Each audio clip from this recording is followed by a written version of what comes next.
of your heart, if you do it from your heart space, you won't expect shit back. You will just do it.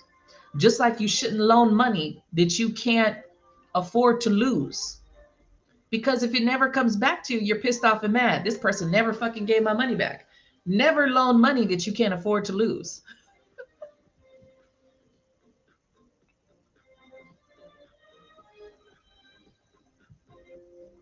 Yeah.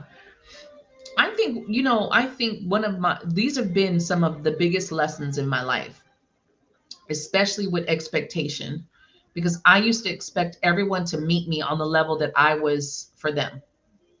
And then when they didn't, it was like, damn, like you can't even meet me halfway. Like you can't even give a quarter and I'm giving, 100.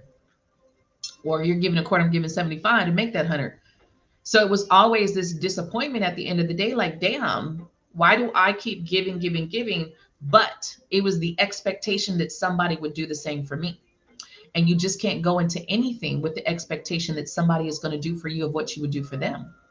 Not to say that my heart space wasn't there, but my expectation is what fucked it up. I would sit in that expectation thinking, you know, and you just can't.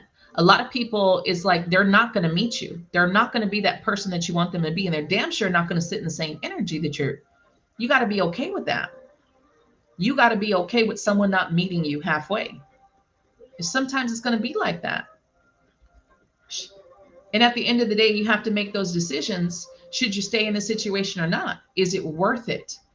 But I don't think you should ever sit and say your list of things that you do for someone in a situation.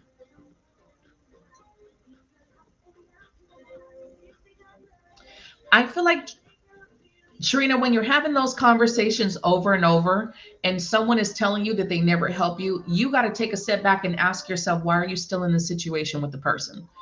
Because you're obviously dealing with someone who, one, doesn't see what you do for them and is making it a point to say that they're the victim. Because some people are victims, they just are, right? But when do you say, you know what?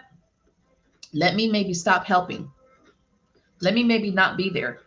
Let me maybe not go out of my way to be there for someone. And I'm not saying to do it in a vindictive way, but maybe it's time that you take a step back and not be there, not have that where you're always helping somebody, especially if they are always telling you that you never are there.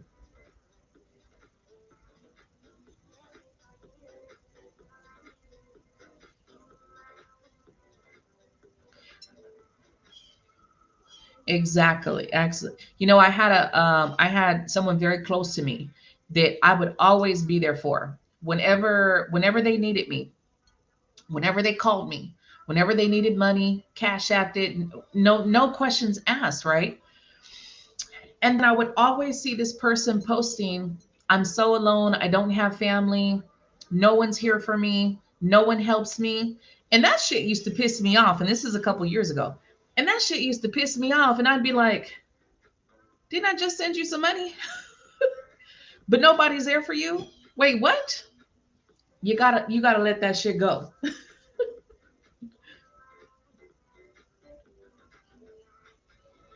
Exactly. Exactly. And I feel like sometimes you just got to back away. And it made me back away from that person and then not be there. Because it's not that, I don't want to be there. It's just that you have no appreciation to who's there for you anyway. So it's like, I'm okay. Let me worry about my household. Let me worry about my pockets. Let me worry about what I got going on. Let me worry about my own bills, and not try to figure out how to save people. Because remember, we get into these modes of trying to save everybody.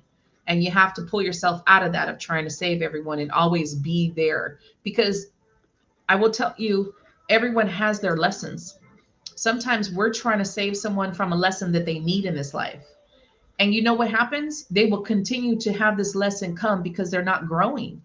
They're not going through their life experience the way that they need to because we're trying to save them from that.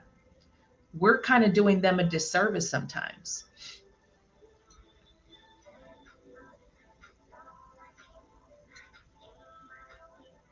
Exactly.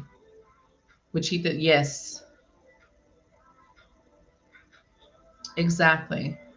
Exactly, Danielle. We definitely have to start looking at our situations and the people that we have around us, right? The people that we have around us, the people that we're connected to. And I always say this, at some point, it's not about what they give you, it's not about what they can give you. I feel like we always should evaluate the people around us. Are they supportive? Are they inspiring? Are they there when we do need them? Or is it that they're only here when they need you? They only there when they need something from you? Or are they always negative? Do they always have drama? Is it always an issue? Is it always a problem? And I feel like that's where we have to separate ourselves, not because, oh, I'm better than you. It's never, oh, I'm better than you. I'm more elevated. I'm more ascended than you. Because we all know how this going into a spiritual path can be, that all of a sudden I'm also elevated than everybody else. And that's not it. It's understanding the level of energy you want around you.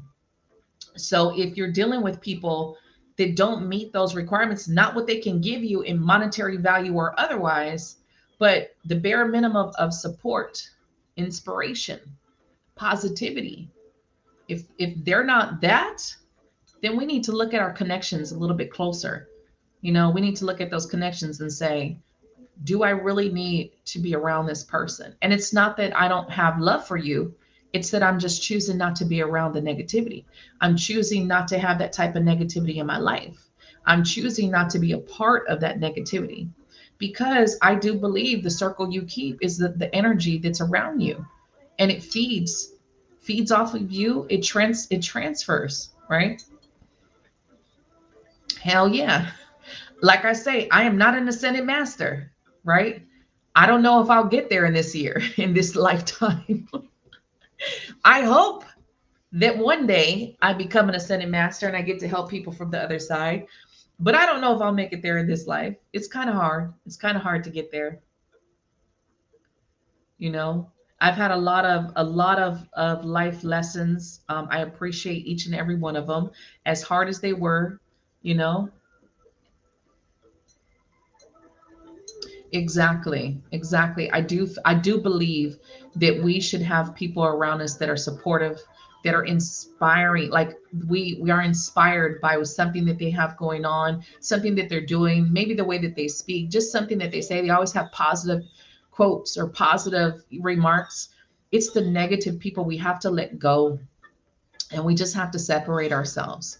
And then maybe they'll get the picture that they're negative. Like maybe, I don't think it's for us to be like, damn bitch, you're negative. But if you've had conversations with someone and you're like, you know what, your energy may not be the best for me, are they going to take it personally? Yes.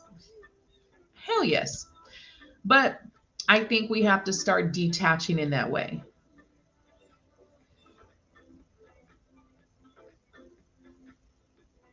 It is. It is, Susan. It is.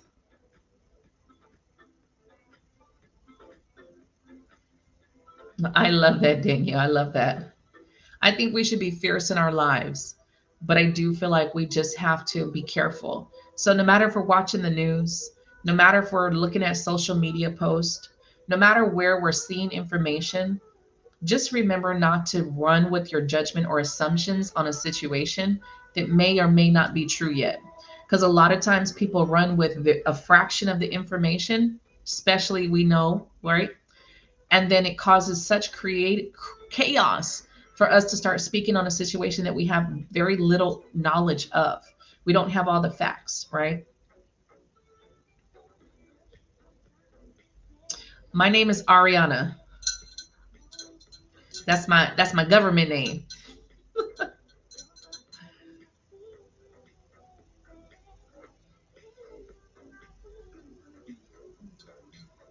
Right, right. And I think sometimes people don't understand that you want them to elevate. And I think sometimes people take it offensively, you know, one in. But thank you, boo. I think some people do take it offensively, but I also feel like at the end of the day, that's not something that you can control. And you don't have any bearing over how somebody feels. If someone feels a certain way about you, there's nothing you really can change about that. You could plead to this person all day. You could beg them to try to understand your side all day long. Most likely it's not going to happen, right? So that's where we have to learn how to let go. And like I said, I'm not perfect in this situation, because sometimes it's like I want to be heard, like, man, you don't know, like you don't know. But then there's a lot of times where I stop myself and I know it's not worth it. But I'm not going to say I wish. I think one day I will get there to where I don't let anyone ever push me or push my buttons to where I react. But I'm still learning and growing. And then, the crazy thing is, stuff from the past will come up. Prime example of what I was talking about today is something from 10 years ago popping up, and it being a trigger. And you don't even realize it, because it's something that, man, I let this go. I moved away, but here comes this situation. And it's just like, hell to the no. I'm not going to be quiet. But was that the best response? No. No, I can admit that. But sometimes we want to get that point across. Sometimes we want to be heard in that moment. But that's our ego. Hands down, it's our fucking ego. It's nothing more. Your ego is the only part of you that wants to prove a point in a situation. It's not your higher self. Your higher self knows its truth. Your higher self knows the truth. Your ego wants to prove the truth. And if you can remember that every time in a situation, when you get to where you want to prove, it's your ego.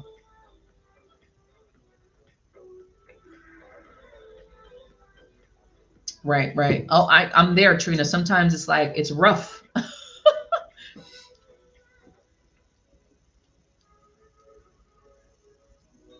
Danielle, one of the things I would say about that, I have seen, especially in the spiritual community, I have seen people who really believe their judgment towards someone else is their gut instinct or their intuition, and be completely fucking wrong, but still judge the person and use that as a scapegoat.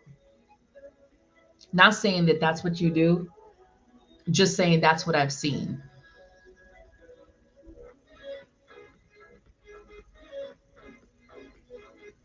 Exactly. That's when you just agree to disagree, right, Shondell? Hey, Chrissy from Texas. I do. Wachita, you're new to me, so you don't really know a lot of my background. On my platform, I talk about a lot of my experiences and a lot of pains that I've gone through in this life. And I am not 100% healed. I say it all the time. I'm still healing from a lot of stuff that I've been through. Am I a lot more healed than I was a couple years ago? Oh, fuck yeah. You know what I mean? Like, yes. Good morning, Gina. Right, Trina, right.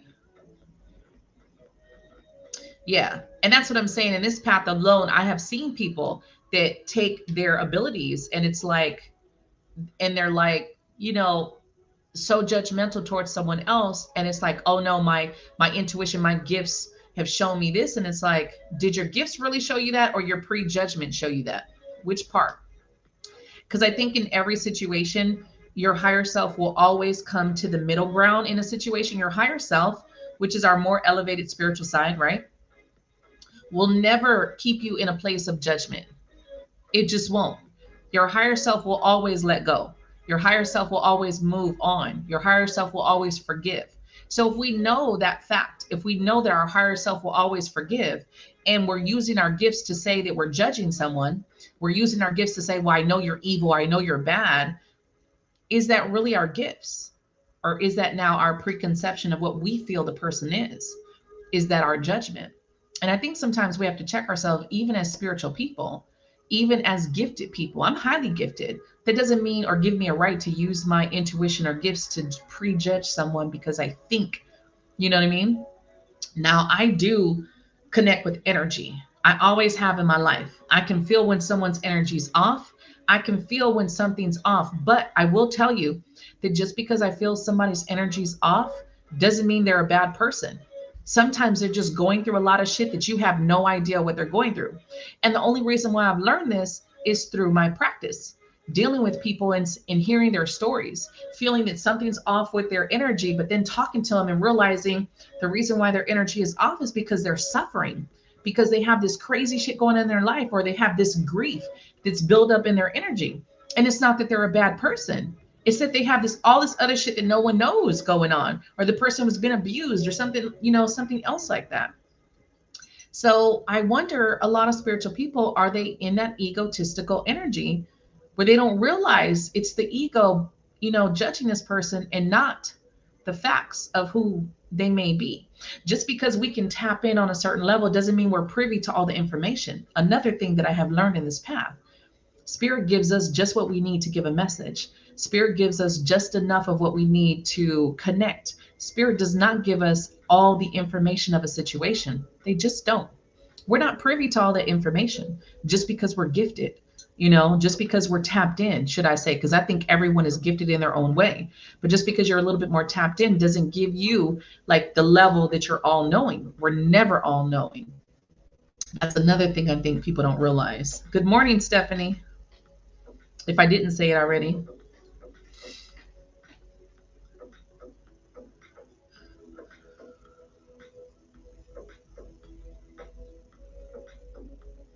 Like real shit. I think sometimes, like I said, our prejudgment gets in the way. And I think sometimes a lot of people use their gifts in a way that maybe sometimes they should sit back and really think about it. Is it my gifts that's telling me this? Or is my judgment? Is this me? I don't like this person, right? Thank you, Boo. All right, you guys, we've been on here an hour and 30 minutes. I'm gonna end the show. As always, Monday through Friday, doing these morning shows with you guys, and I love the conversations. We always have some real last conversation that pops up to talk about. And I'm glad that we had the conversations that popped up today. I will never sit on this platform and act like I am perfect. And there will always be somebody from the past that has a fucked up story to tell about me, and it's okay. I'm coming to the point of just being okay with whatever story someone is painting about me, as much as it irritates me, because I know my heart space. I will just, keep working to get to that place of not giving two fucks, like wholeheartedly. And I'm not there yet. I am not there yet. I want to be, I'm working there. I'm working to get there, but I definitely am not there yet. Thank you, Boo. You know what? I definitely am not for everyone. And that's one thing that I've never been. So as always, gonna send you some love and some light and love until next time, you guys. Bye.